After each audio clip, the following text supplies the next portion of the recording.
Hi,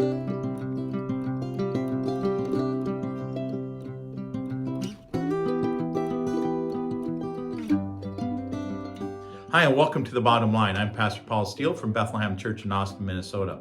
The Bottom Line is our weekly summary of the previous Sunday's sermon. And if you've been following along with us, you know we've been in this sermon series entitled Asking for a Friend, as we answer some common questions people have about God, the Bible, what it means to follow Jesus. And this past Sunday, we looked at the question, did Jesus really rise from the dead? Now, I think this is maybe the most important question in the entire series, because it is at the very heart of Christianity.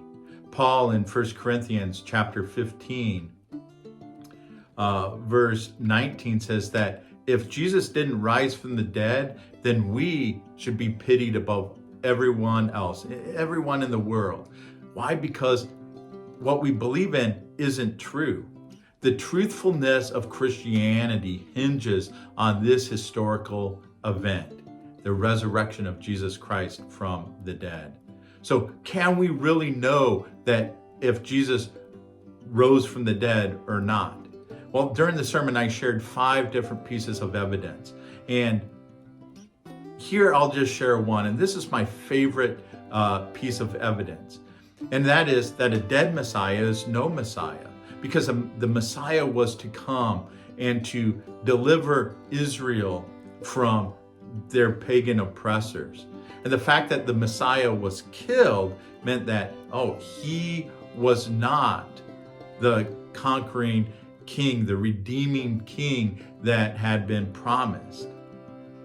And we see this thought in Luke chapter 24, verse 21, with the 2 people on the way to Emmaus when Jesus comes up to them and they're talking and they're telling Jesus what they had hoped. And they said, we had, in verse 21, they said, we had hoped that he was the Messiah.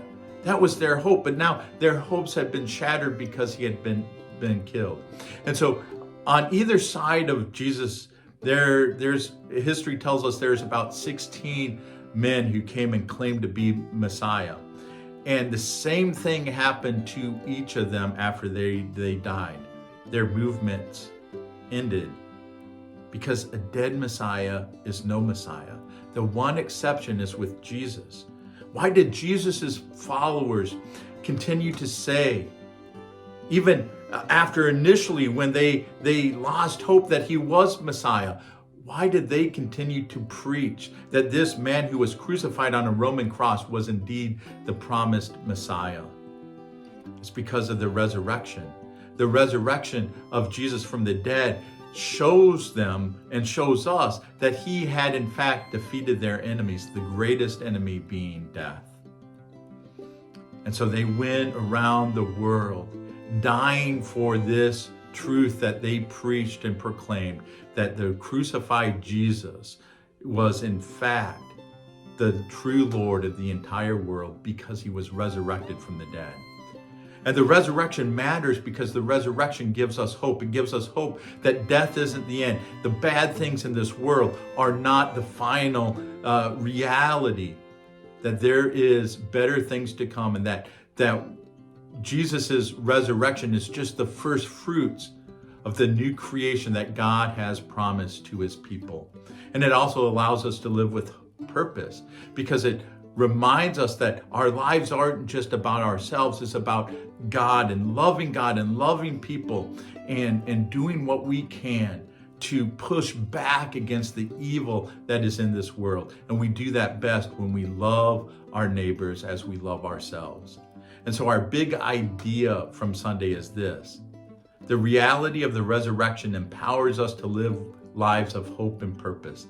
The reality of the resurrection empowers us to live lives of hope and purpose. Our challenge is to write out the reasons we believe in the resurrection and then be prepared to share them. Because there's going to be challenges to our faith. Why do we believe what we believe? Well, it all starts with the resurrection. And do we have good reasons for believing that the resurrection of Jesus actually happened? Hey, thanks for joining us. Thanks for being part of Bethlehem. And remember, you can join us every Sunday morning at 10:30 in person next to Ellis Middle School here in Austin, Minnesota, or online on YouTube or Facebook. And remember, if you want to join in what we're doing here in Austin, the best way for you to do that is to give. And so you can go to our website, BethlehemChurchAustin.com, and follow the Give tab. And remember, I'd love to be praying for you. So if you have a prayer request, let me know and I will add it to my prayer list. Have a wonderful rest of the week, and God bless.